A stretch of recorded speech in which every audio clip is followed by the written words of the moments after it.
Falemos hoje da alimentação e das bebidas na época da regência.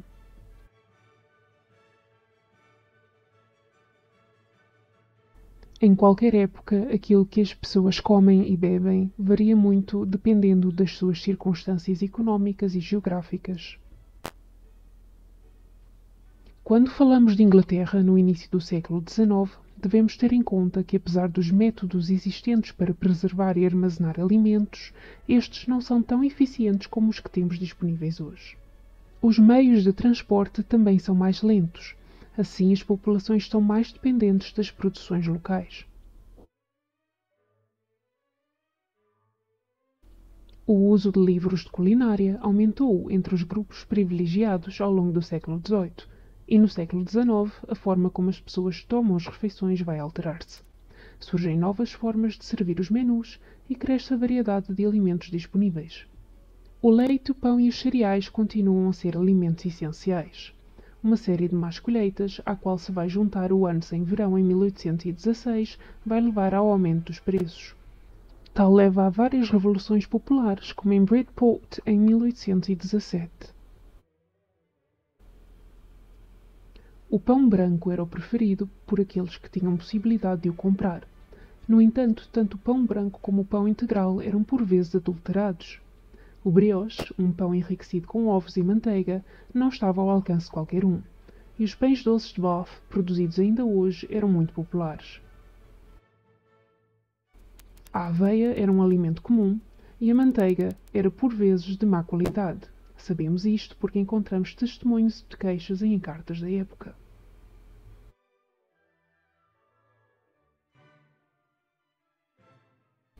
A carne também era consumida, mas as peças dependiam da riqueza do consumidor.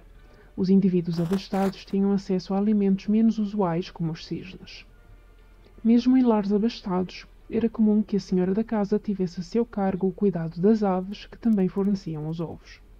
Caldo de carne e amêndoas seriam os principais ingredientes da sopa branca, muito apreciada e servida no baile de Netherfield, em Orgulho e Preconceito.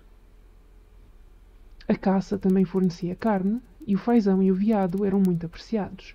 Já o peixe era mais comum em áreas costeiras ou perto de rios. Estariam incluídos à mesa cavala, truta, marisco e outros.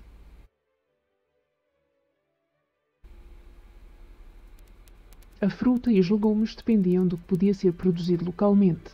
Assim sendo, era raro que as pessoas em Inglaterra consumissem tomates, por exemplo, mas já cenouras e couves eram muito comuns.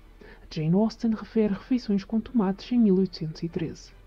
A fruta era muitas vezes transformada em conservas para ser consumida ao longo dos meses mais frios. As sobremesas, como hoje, eram altamente apreciadas. Já era possível conservar gelo através do ano e os mais abastados teriam acesso a gelados e sorvetes. Outras sobremesas incluíam fruta, fresca ou em conserva, e natas. Por vezes podiam ser adicionados licores.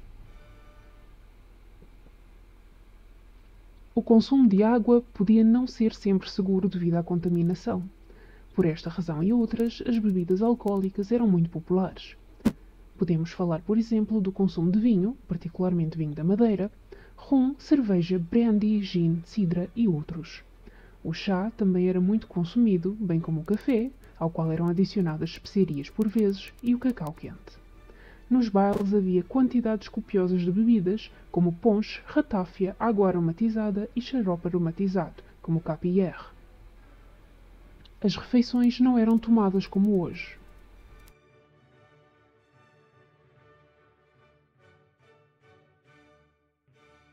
As horas das refeições e o tipo de comida servida variavam. O pequeno almoço começa a transformar-se. Passou de uma refeição mais pesada para algo mais leve, com chá e torradas. O jantar era por norma tomado cedo, por volta da hora que hoje almoçamos. Aqueles que preferiam jantares tardios podiam por vezes tomar um almoço, ou um luncheon. Inicialmente era uma refeição leve. À noite existia a ceia, que era por norma outra refeição leve, apesar disto variar entre famílias. À medida que o século avança e se desenvolve a luz artificial, a hora de jantar torna-se cada vez mais tardia. A hora do chá, como a conhecemos hoje, é uma invenção vitoriana. Cogumelos, castanhas e outros produtos encontrados na natureza eram também usados para preparar refeições. A Era da Regência assistiu à popularização do piquenique imagem de marca da aristocracia que se tornou famosa nos romances da época.